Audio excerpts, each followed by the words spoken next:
Kalau kita bersara atau berhenti bekerja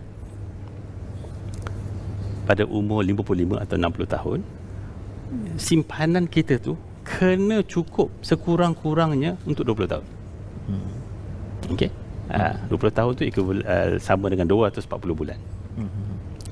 Okey. So kita dah tahu dah kita perlu simpanan yang mencukupi untuk 20 tahun.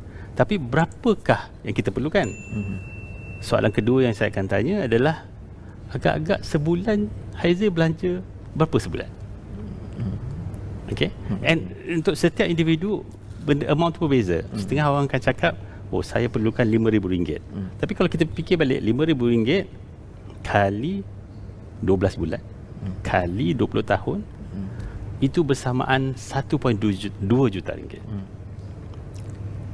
Okay. Katakanlah kita cakap sebab kita dah bersara, kita dah kurang hutang, so kita tak perlukan sebanyak itu. Mungkin kita perlukan separuh, RM2,500 sebulan.